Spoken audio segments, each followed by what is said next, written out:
a tidal wave of corporate wealth. Beyond politics, beyond morality, this is a force that will not be denied.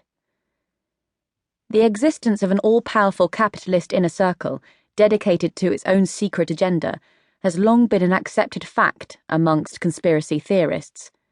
But then many of the same people believe that the Apollo moon landings were staged and that humanity is under the control of shape-shifting aliens. The 12 are happy to have the very idea of their existence dismissed by rational folk as a paranoid fantasy. As the poet Charles Baudelaire wrote, the greatest trick the devil ever played was convincing the world that he did not exist. The morning passes in discussion, and lunch, antipasti, lake trout, chilled bottles of Vernaccia, fresh figs and apricots, is served on the terrace. After lunch, the 12 pour themselves coffee, contemplate the breeze-ruffled expanse of the lake, and pace the garden. There are no security people, because at this level of secrecy, security people themselves become a risk. Before long, the men have returned to their places in the shadowed conference room. The day's agenda is simply headed, Europe. The first speaker, a grave, dark-suited figure, was until his official retirement a year ago the Secretary-General of Interpol. He looks around him. This morning, gentlemen, we discussed Europe's political and economic future. We talked, in particular, about the flow of capital and how this can best be controlled.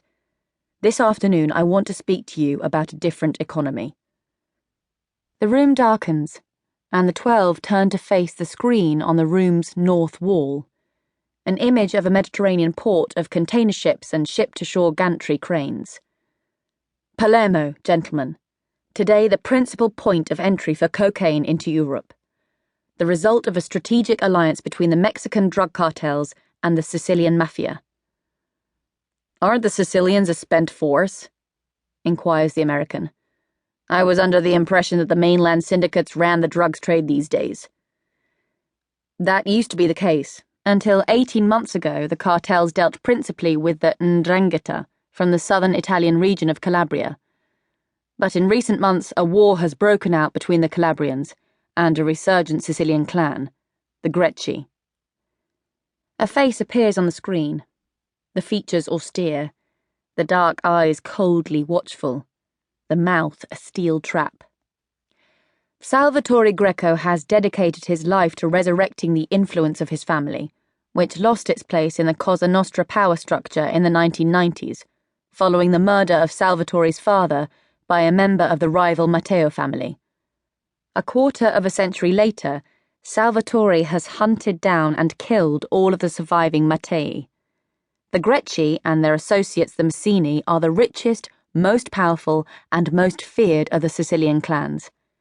Salvatore is known to have personally murdered at least 60 people and to have ordered the deaths of hundreds more. Today, at 55 years of age, his hold over Palermo and its drugs trade is absolute. His criminal enterprises worldwide turn over some $20 to $30 billion. Gentlemen, he's practically one of us. A faint ripple of amusement, or something approximating to it, runs around the room. The problem with Salvatore Greco is not his predilection for torture and murder, the former Interpol Security General continues. When mafiosi kill mafiosi, it's like a self-cleaning oven. But recently he has started ordering the assassination of members of the establishment. To date, his tally is 2 judges and 4 senior magistrates, all killed by car bombs, and an investigative journalist who was gunned down last month outside her apartment. The journalist was pregnant at the time of her death. The child did not survive. He pauses, and raises his glance to the screen and the image of the dead woman, spread-eagled on the pavement in a pool of blood. Needless to say, it has not been possible to directly implicate Greco in any of these crimes. Police have been bribed or threatened, witnesses intimidated. The code of silence, or omerta, prevails. The man is, to all intents and purposes, untouchable. A month ago, I sent an intermediary to arrange a meeting with him.